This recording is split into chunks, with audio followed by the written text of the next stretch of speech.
Assalamualaikum warahmatullahi wabarakatuh. Kembali lagi bersama saya Muhammad Dodi dalam mata kuliah Statistika Bisnis. Adapun pada video kali ini saya akan menjelaskan dasar-dasar pengujian hipotesis tes satu sampel. Adapun tujuan pembelajaran dari bab ini adalah kita akan mempelajari prinsip-prinsip dasar pengujian hipotesis.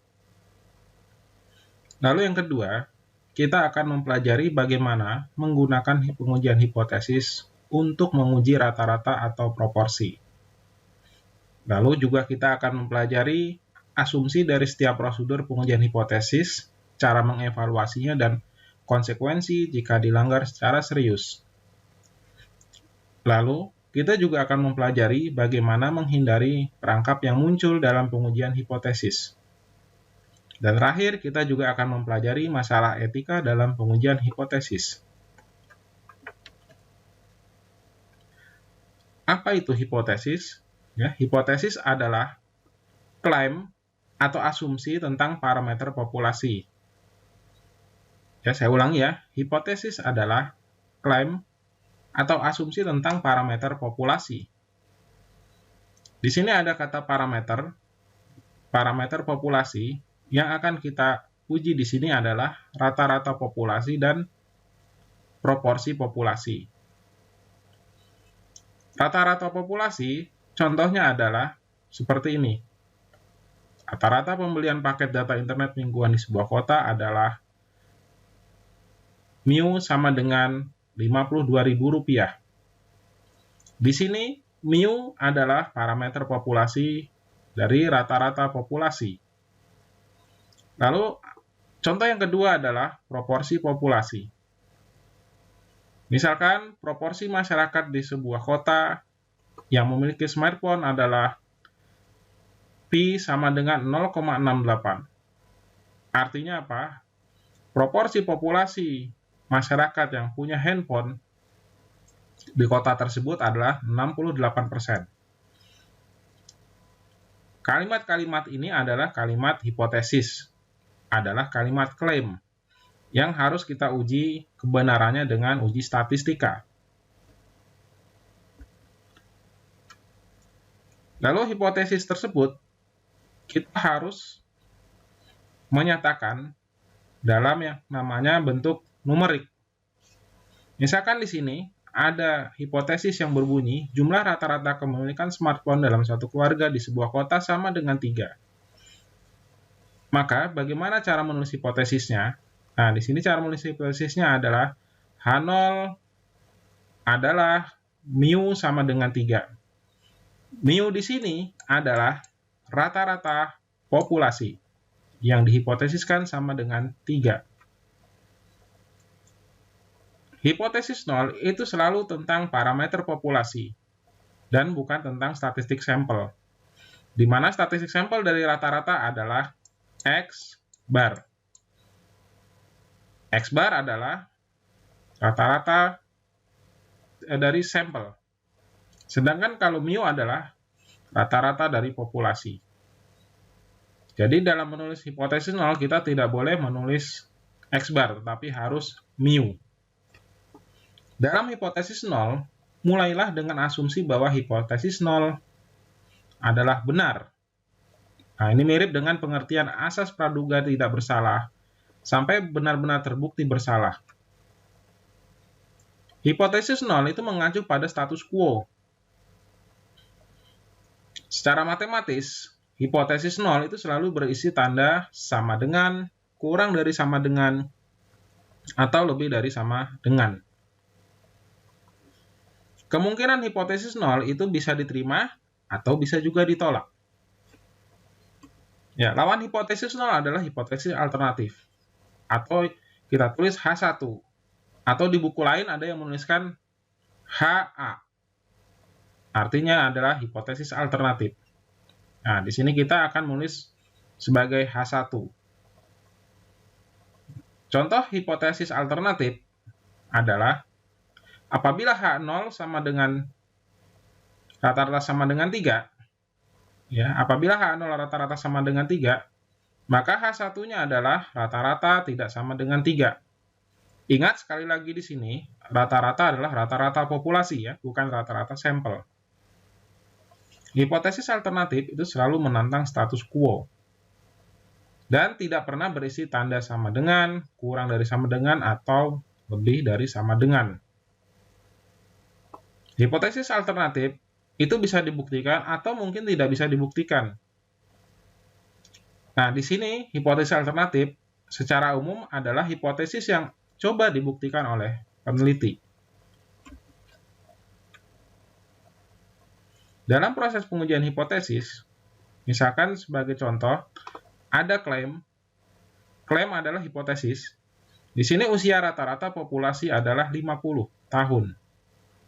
Maka kita menulis hipotesis nolnya adalah mu sama dengan 50. Ini adalah bunyi dari hipotesis nol. Maka di sini kita mencari lawan dari hipotesis nol yaitu H1. H1 adalah mu tidak sama dengan 50. Atau H1 rata-rata populasi tidak sama dengan 50. Dalam proses pengujian hipotesis, untuk membuktikan klaim ini benar atau tidak, kita biasanya mengambil sampel dari populasi. Ini adalah sebuah populasi yang kita ambil sampelnya. Ya, sampel adalah bagian dari populasi. Nah, uji hipotesis adalah membuktikan klaim populasi dengan data sampel. Ya, sekali lagi ya.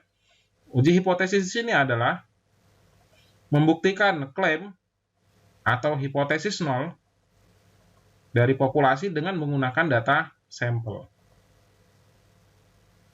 Dari kasus sebelumnya, misalkan ternyata kita mengumpulkan data sampel, ternyata usia rata-rata bukan 50, tapi di sini 20. Nah, nilai sampel ini secara signifikan lebih rendah daripada usia populasi rata-rata yang diklaim, yaitu 50 tahun. Ingat di sini 50 tahun adalah klaim, 20 tahun di sini adalah hasil penelitian, dan ini adalah data sampel.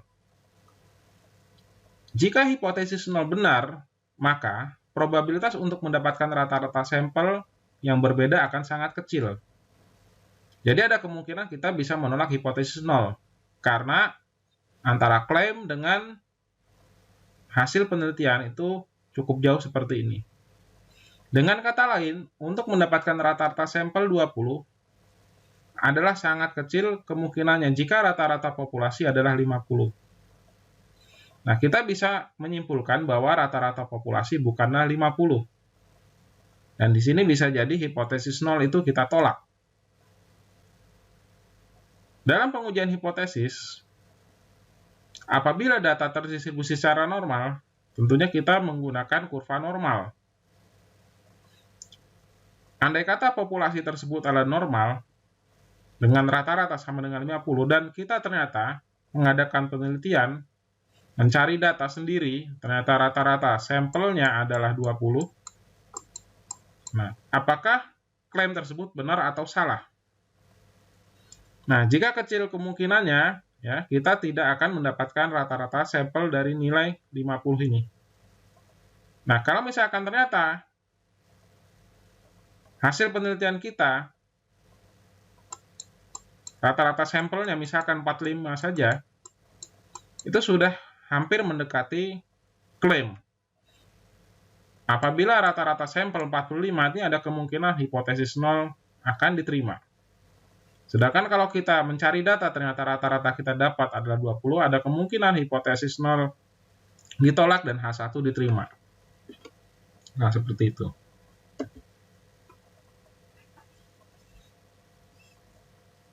Jika rata-rata sampel mendekati rata-rata populasi yang diasumsikan,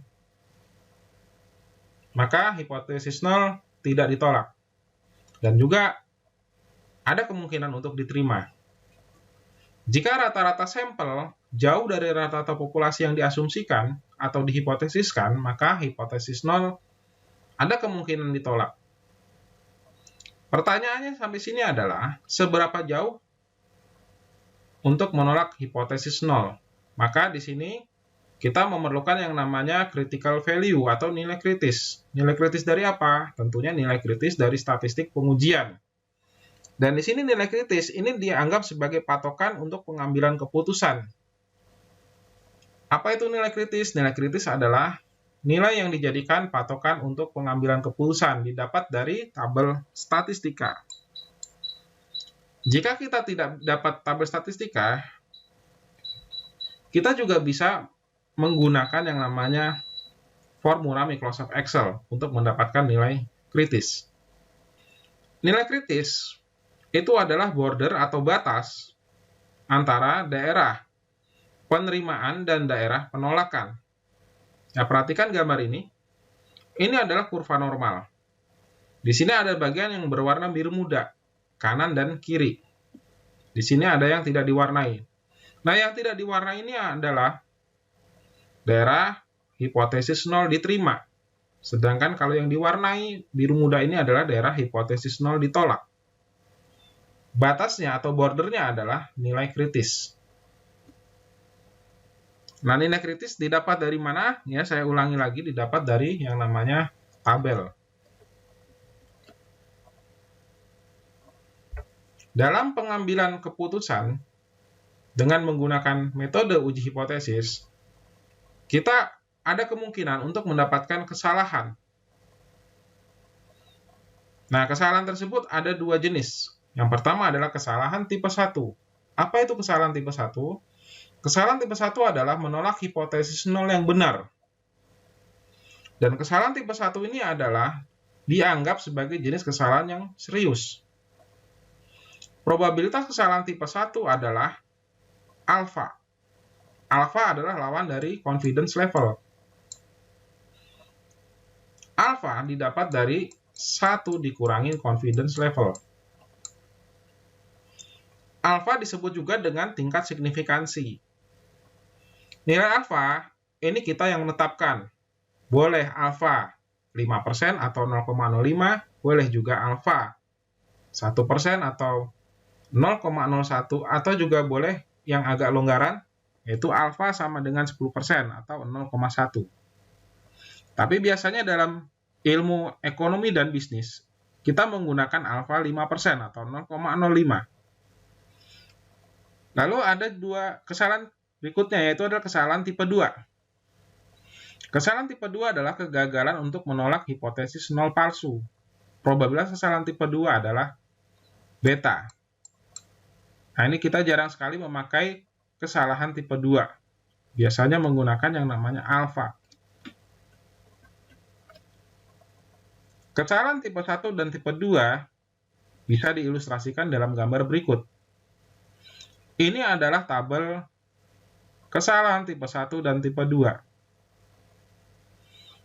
Dalam melakukan uji hipotesis, kita dihadapkan dua hasil, yaitu menerima H0 dan menolak H0.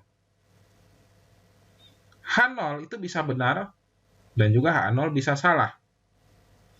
Apabila dalam kenyataannya H0 benar dan kita menerima H0, ini dinamakan pengujian hipotesis yang tepat.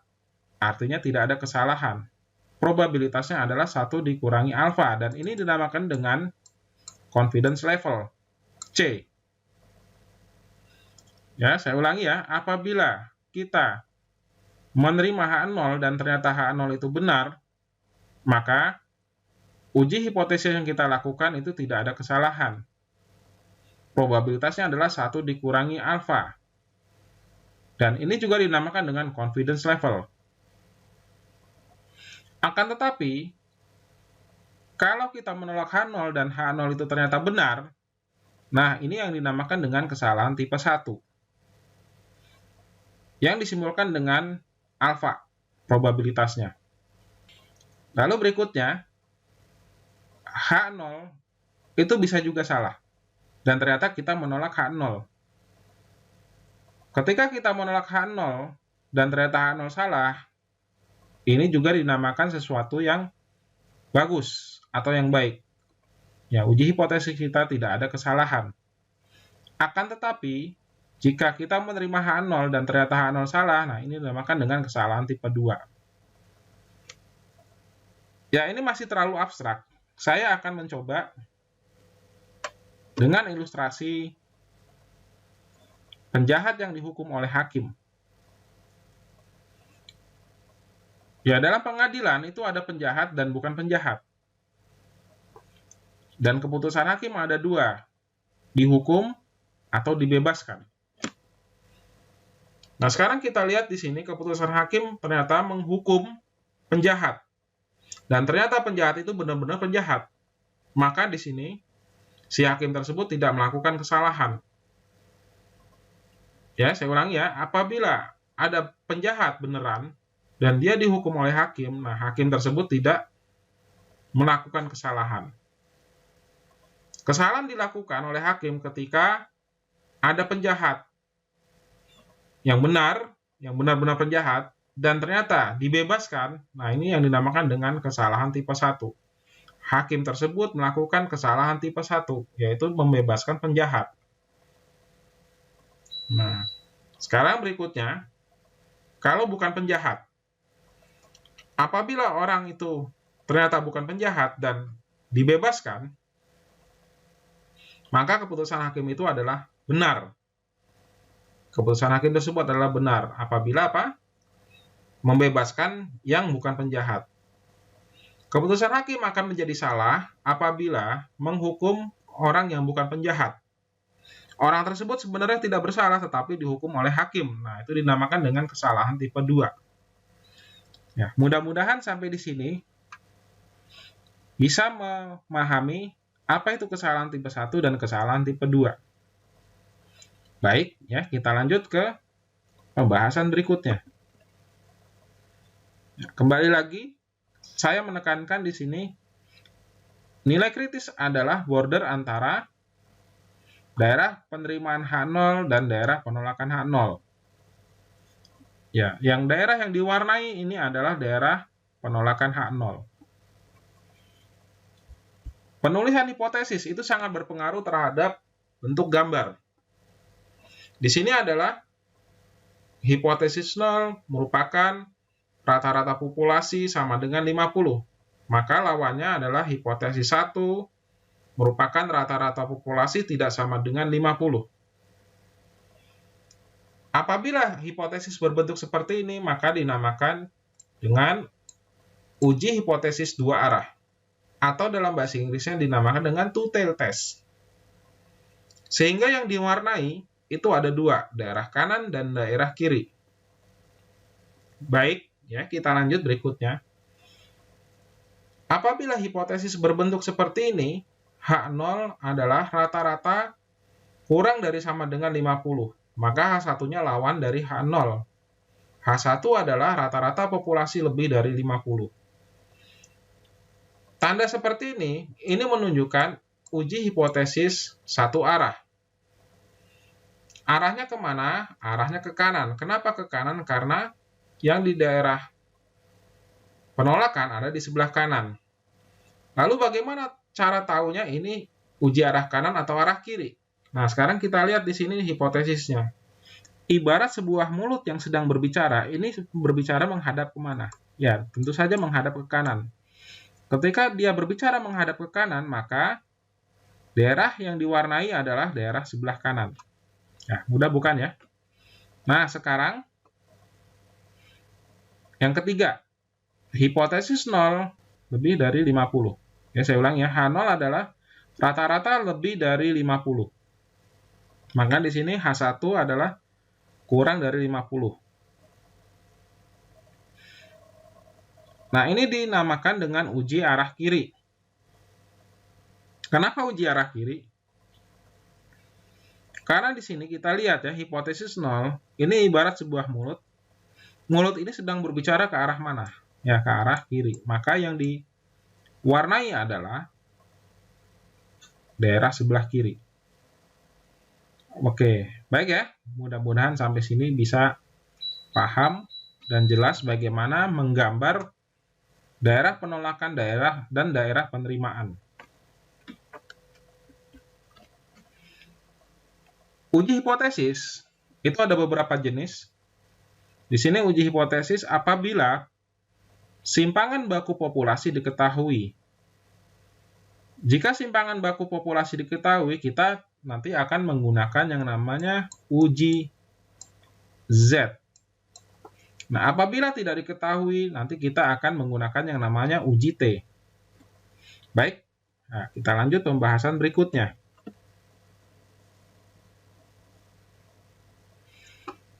Untuk uji dua arah,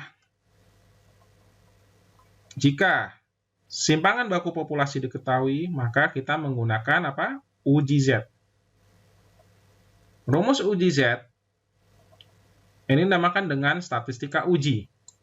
Z adalah rata-rata sampel dikurangi rata-rata populasi yang ada di hipotesis atau klaim hipotesis atau klaim dan hipotesis rata-rata dibagi dengan simpangan baku populasi dibagi dengan akar N. Ya, saya ulangi ya, Z adalah rata-rata sampel dikurangi dengan rata-rata yang dijadikan klaim dibagi dengan simpangan baku populasi dibagi dengan akar N.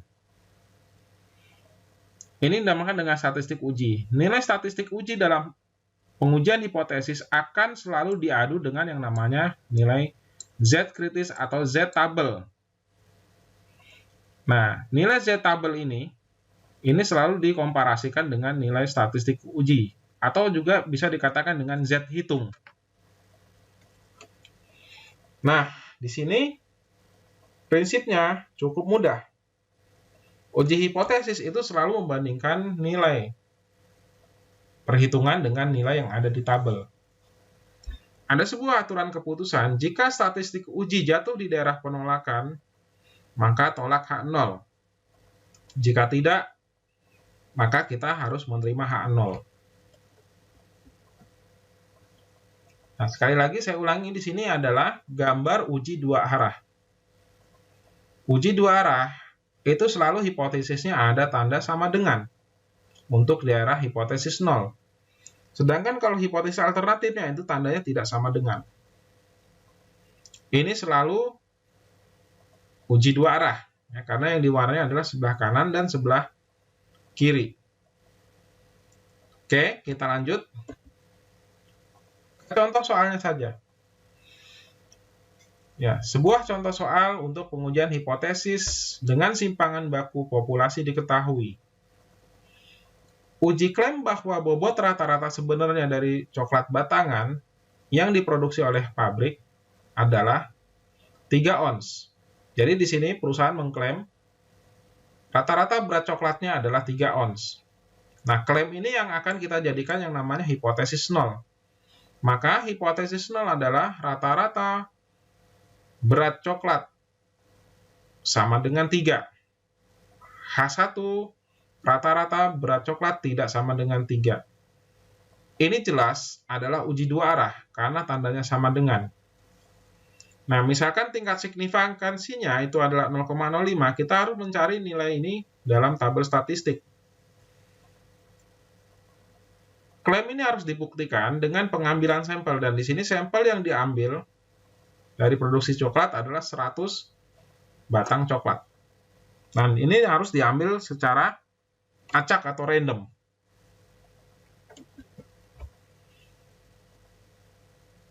Ya, saya ulangi kembali.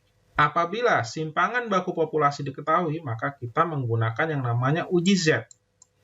Kalau menggunakan uji Z, maka tabel statistiknya adalah tabel Z. Nah, tabel Z digunakan untuk apa? Tabel Z digunakan untuk menentukan nilai kritis, atau dinamakan dengan mencari yang namanya Z tabel. Apabila alfa 0,05, maka nilai Z kritis biasanya 1,96. Ya. Apabila alfa 0,05, maka nilai Z kritis adalah 1,96. Didapat dari mana? Didapat dari tabel, ya. Nah, sekarang kita lihat di sini, ya.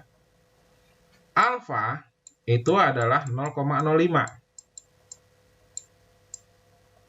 Karena kita uji dua arah, maka kita bagi 2. Di sini adalah 0,025. Ya, dalam tabel Z, biasanya nilai itu adalah untuk setengah kurva. Setengah kurva itu berapa sih probabilitasnya? 0,5.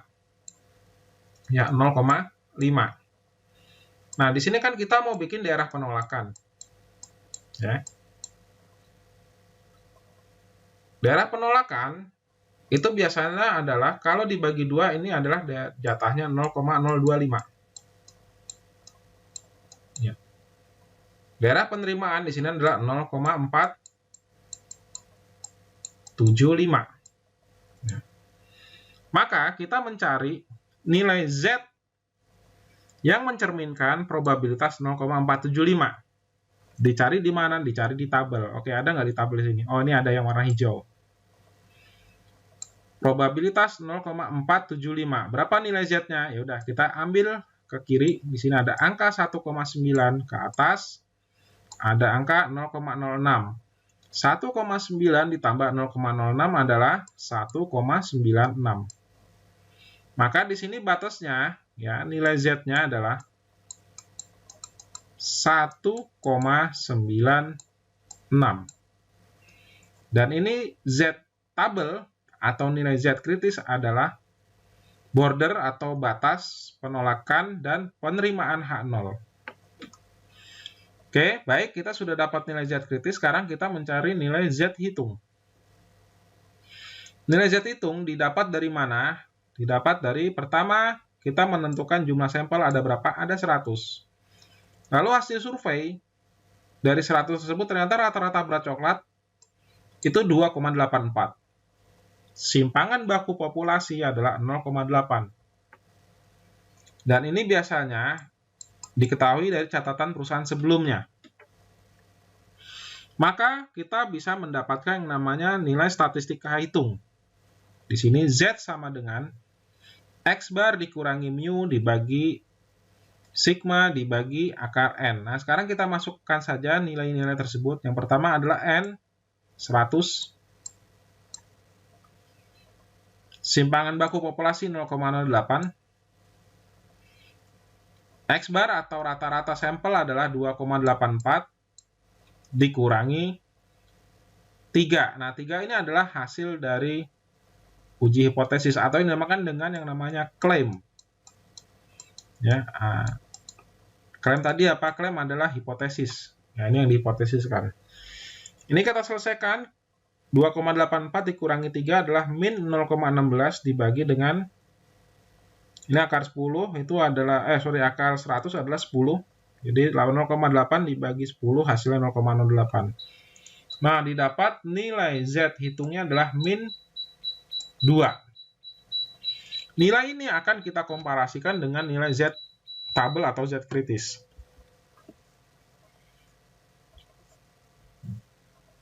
Ya, pada slide selanjutnya,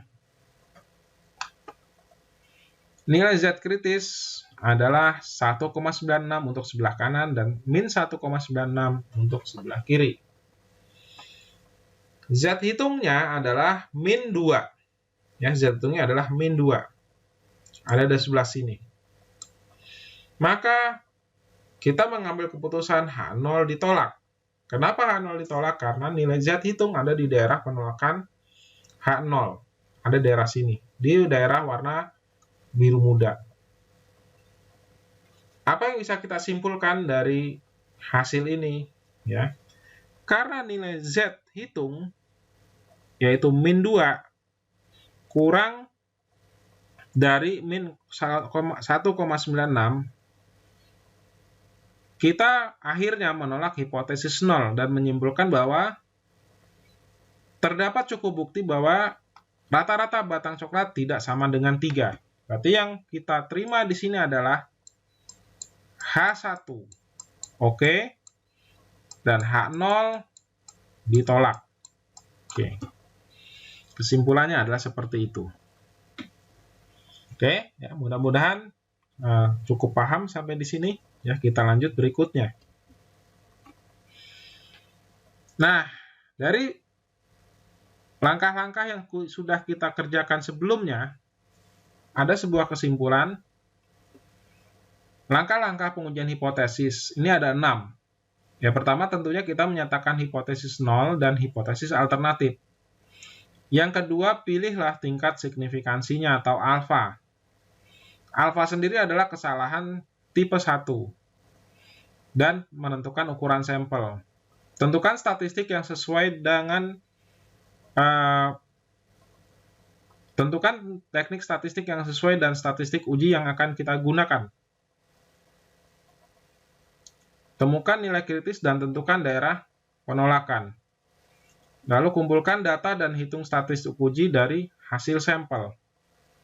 Lalu yang keenam, bandingkan statistik uji dengan nilai kritis untuk menentukan apakah statistik uji termasuk dalam wilayah penolakan. Lalu buat keputusan statistik. Tolak H0 jika statistik pengujian termasuk wilayah penolakan.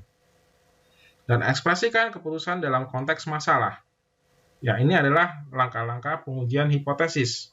Pengujian hipotesis itu juga bisa melakukan pendekatan p-value. P-value adalah probabilitas untuk memperoleh statistika uji dari hipotesis yang bertanda sama dengan atau lebih besar atau lebih kecil dari sampel yang diamati.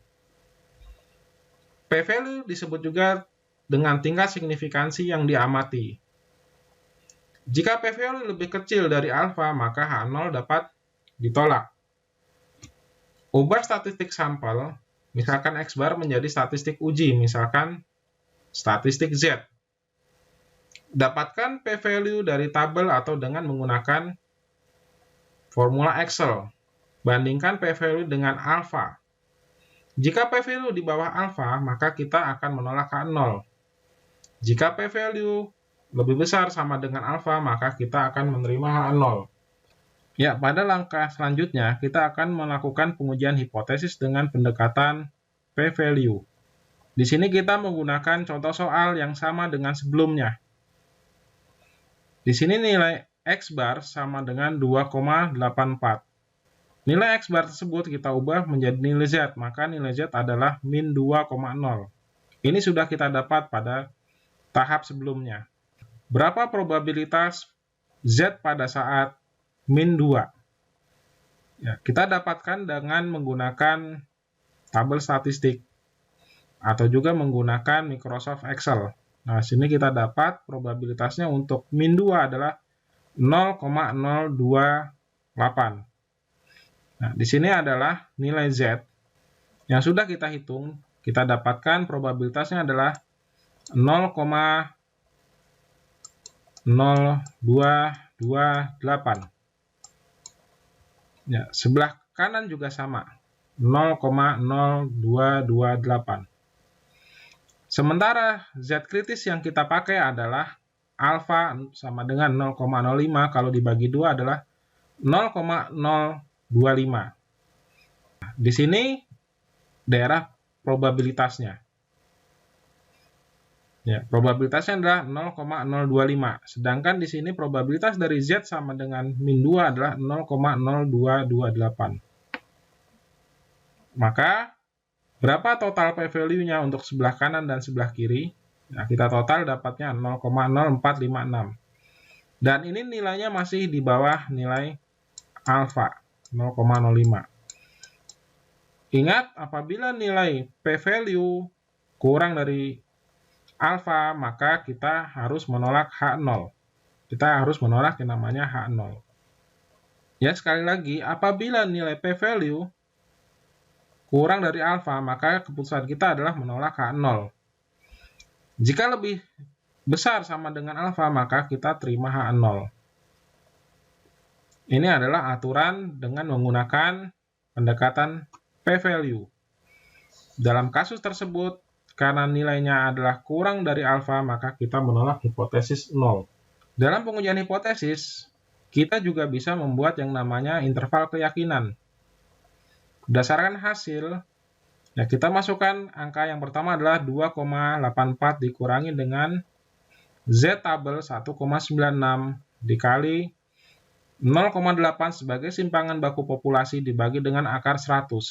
Sehingga yang sebelah kanan 2,84 ditambah 1,96 dikali 0,8 dibagi dengan akar 100. Maka interval keyakinannya adalah 2,6832 hingga 2,9968. Karena interval ini tidak mengandung rata-rata yang dihipotesiskan, maka kita menolak hipotesis 0. Lihat di sini hipotesisnya berapa? 3. 3 ada nggak di interval ini? Nah, di sini tidak ada. Maka kita menolak hipotesis 0 pada alfa sama dengan 0,05. Ya, sebelumnya kita mempelajari hipotesis 2 arah. Nah, bagaimana dengan satu arah? Nah, satu arah ini tergantung dengan bentuk hipotesisnya. Apabila hipotesis 0, tanda ini menghadap kiri, maka dia uji arah kiri. Nilai Z tabelnya ada di sebelah kiri. Sedangkan kalau tandanya seperti ini, dia adalah arah kanan. Nilai Z tabelnya ada di sebelah kanan.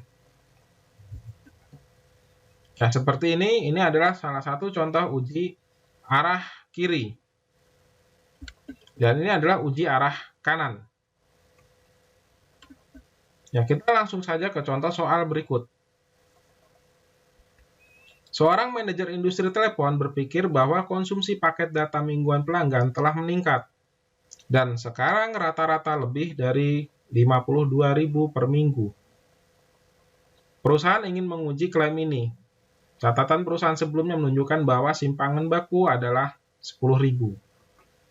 H0 adalah MIO kurang dari 52. Artinya rata-rata kurang dari atau sama dengan 52.000 per minggu. H1 adalah lawan H0. Apabila H0 adalah kurang dari sama dengan 52, maka H1-nya adalah lebih dari 52. Artinya apa? Rata-rata lebih dari 52.000 per minggu. Dan di sini kalimat ini dianggap sebagai H1. Kalimat sekarang rata-rata lebih dari 52.000 per minggu itu dianggap sebagai H1. Karena di sini ada kata-kata lebih dari. Karena arahnya ada di sebelah kanan, maka daerah yang diwarnai adalah sebelah kanan. Alfanya di sini adalah bukan 0,05 tapi 0,1 atau 10%. Maka daerah penerimaannya adalah 0,9. Nah, berapa nilai Z tabelnya? Nah, kita menggunakan tabel Z. Alfa 0,1, maka daerah penerimaan adalah 0,90. Nah, kita cari menggunakan tabel. Nah, di sini nilainya adalah 0,899. Kalau dibulatkan ini menjadi 0,90. Apabila uji satu arah dan alfa 0,1, maka nilai Z tabelnya atau nilai kritisnya adalah 1,28. Angka ini sebagai border atau batas antara daerah penerimaan dan daerah penolakan. Langkah berikutnya kita mencari yang namanya statistika uji. Di sini jumlah sampel yang diambil ada 64. Dan ternyata hasil rata-rata sampelnya 53,1 dengan simpangan baku populasi adalah 10. Nah, simpangan baku populasi 10 ini diasumsikan diketahui dari catatan perusahaan sebelumnya. Maka statistika pengujiannya adalah Z sama dengan X bar dikurangi mu dibagi dengan simpangan baku dibagi dengan akar N. Hasilnya adalah 53,1 dikurangi 52 dibagi 10 bagi akar 64. Nilai Z hitungnya adalah 0,08. Dan ini akan kita komparasikan dengan nilai Z alpha atau Z tabel atau Z kritis. Nah, baik, kita gambar tentunya. Posisinya ada di mana. Nilai Z hitung nilainya adalah 0,88 dan ternyata posisinya ada di daerah penerimaan H0. Maka keputusan kita adalah menerima H0 karena nilai Z kurang dari sama dengan 1,28. Ya. Maka tidak ada cukup bukti bahwa rata-rata konsumsi paket data mingguan lebih besar dari 52.000. Jadi klaim yang dilakukan oleh perusahaan itu adalah klaim sepihak dan tidak bisa dibuktikan secara data empiris. Nah, cara yang sama itu juga kita bisa menggunakan pendekatan p-value. Probabilitas Z 0,88 menghasilkan probabilitas 0,1894. Dan probabilitas ini p-value-nya ternyata sudah melewati 0,10. Maka kesimpulannya sama ya, H0 diterima. Baik, kita lanjut berikutnya. Nah, bagaimana jika simpangan baku populasi tidak diketahui? Jika simpangan baku populasi tidak diketahui, kita bisa menggunakan yang namanya t-student. Jangan sekali-kali menggunakan nilai Z, ya, karena tidak tepat. Ya, kalau apabila simpangan baku populasi tidak diketahui, kita menggunakan yang namanya t-student. Jika simpangan baku populasi tidak diketahui, maka gunakan simpangan baku sampel. Karena kita menggunakan simpangan baku sampel, nah maka kita harus menggunakan distribusi t-student atau distribusi T, bukan distribusi Z. Nah, semua langkah, konsep dan kesimpulannya adalah sama dengan uji Z. Yang membedakan adalah nilai Z dan nilai T. Ya, perhatikan statistika uji T dengan N kurang 1 sebagai derajat bebas atau degree of freedom. Rumusnya hampir sama dengan Z, yang membedakan di sini adalah kalau Z kita menggunakan simpangan baku populasi, kalau T kita menggunakan simpangan baku sampel. Hurufnya adalah S besar. Baik, kita langsung saja ke contohnya. Rata-rata tarif kamar hotel di sebuah kota kecil diklaim adalah 168.000 per malam. Sampel diambil secara acak dari 25 hotel dan menghasilkan rata-rata sampel adalah 172,5.000 per malam. Dengan simpangan baku sampel 15,4. Ujilah di tingkat alfa 0,05 dan data terdistribusi secara normal. Kita membuat hipotesis dulu. Hipotesisnya adalah rata-rata tarif kamar hotel per malam adalah 168.000. Maka lawannya adalah H1. Rata-rata tarif kamar hotel tidak sama dengan 168.000. Nah, kita setelah membuat hipotesis, kita mencari yang namanya nilai T-table. Nah, dalam mencari T-table, kita perlu yang namanya mencari dulu degree of freedom. Degree of freedom diambil dari mana? Diambil dari jumlah sampel dikurangi 1. Di sini jumlah sampelnya 25 dikurangi 1, maka degree of freedom 24. Degree of freedom itu digunakan untuk mencari nilai T-table.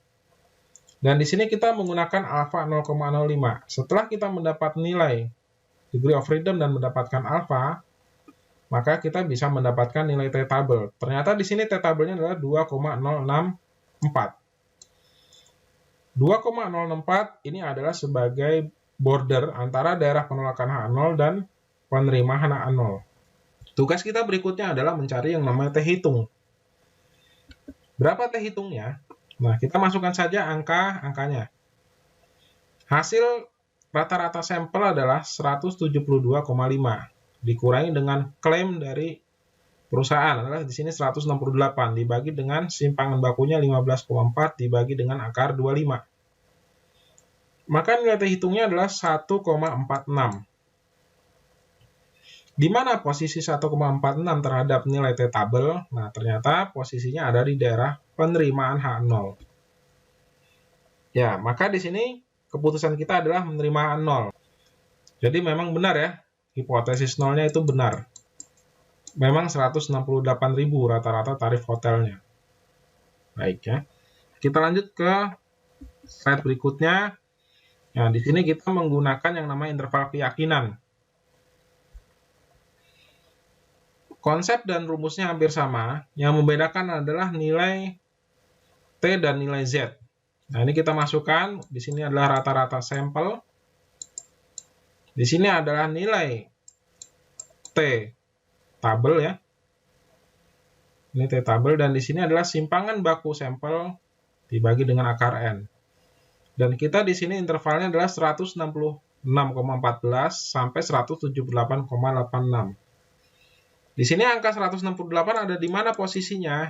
Nah, ternyata ada di dalam interval ini. Maka kita bisa menerima hipotesis 0 pada alfa 0,05. Dalam pengujian hipotesis dengan simpangan baku tidak diketahui, kita harus ingat kembali bahwa statistik sampel berasal dari sampel yang diambil secara acak dan terdistribusi normal.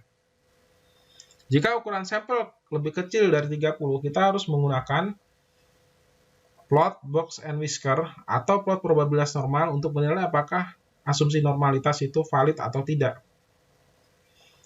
Jika ukuran sampelnya besar, teorema batas pusat itu berlaku dan distribusi sampling dari rata-rata akan normal. Kita lanjut ke berikutnya, ke proporsi populasi.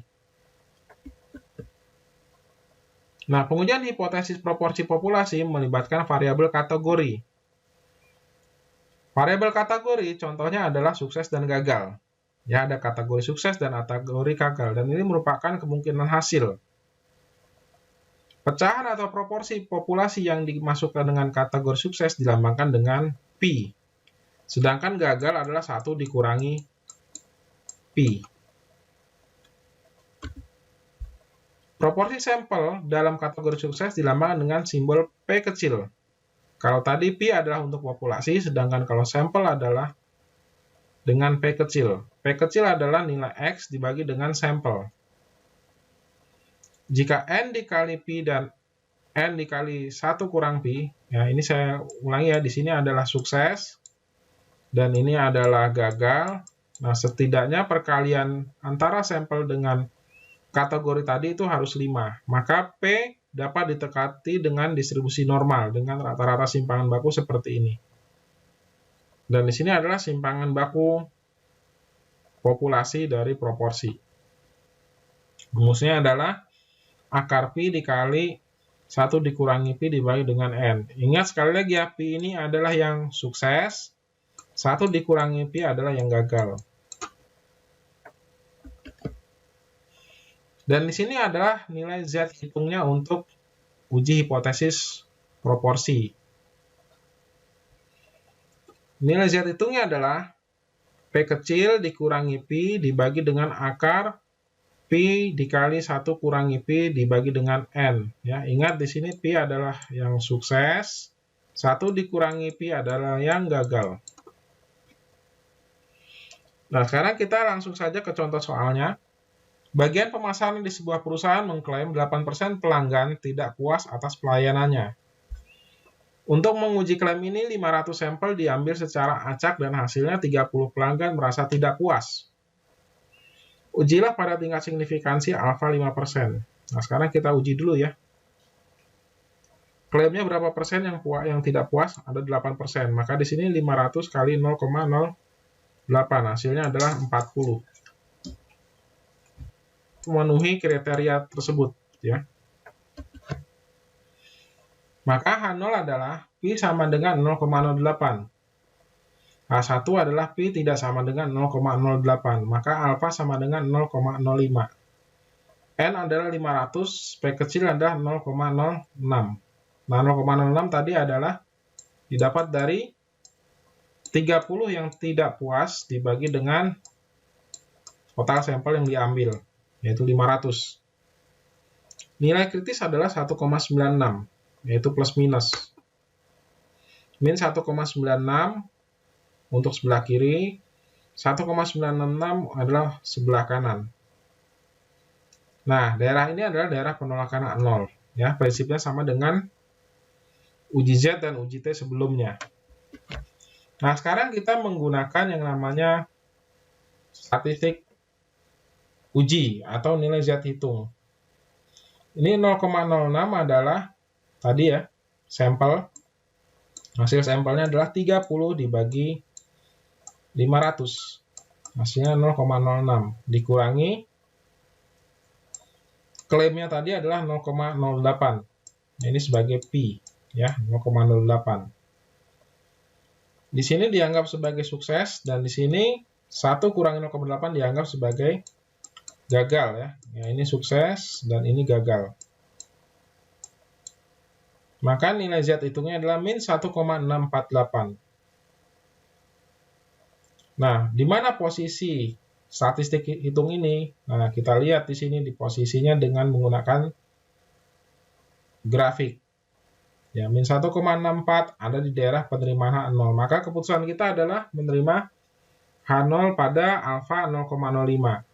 Kesimpulannya adalah tidak cukup bukti untuk menolak klaim perusahaan di mana 8% pelanggan tidak puas. Maka klaim perusahaan itu dianggap tidak benar. Atau dalam bahasanya mengada-ngada ya. Nah, dalam uji hipotesis kita perlu mempertimbangkan hal-hal etis dan bisa menimbulkan perangkap dari uji hipotesis. Nah, potensi perangkap ini apa sih yang dimaksud potensi perangkap?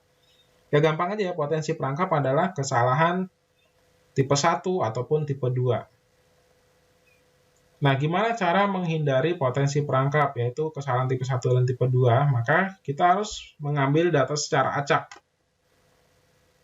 Dan jangan menggunakan subjek manusia tanpa persetujuan. Nah, ini penting, ini pertimbangan etis ya. Jadi jangan sampai maksa.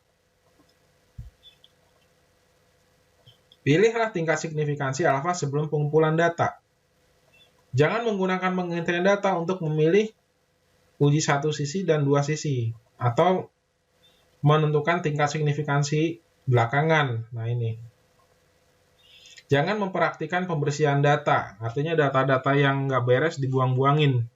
Nah, itu data harus apa adanya. Ya, ibarat lainnya jangan sampai manipulasi data. Ya, lalu berikutnya yang terakhir adalah laporkan semua temuan terkait. Ini adalah pertimbangan etis dalam melakukan uji hipotesis. Baik ya, kita sudah masuki slide terakhir. Di sini saya akan memberikan ringkasan bab. Jadi apabila simpangan baku populasi diketahui, kita menggunakan uji Z. Jika simpangan baku tidak diketahui, kita menggunakan uji T. Dan kita juga melakukan yang namanya uji Z untuk proporsi. Dan juga kita telah membahas masalah etika dan masalah-masalah untuk menghindari yang namanya kesalahan tipe 1 dan tipe 2. Baik ya, alhamdulillah sudah selesai. Saya akhiri dengan baca hamdalah. Alhamdulillahirabbil alamin. Assalamualaikum warahmatullahi wabarakatuh.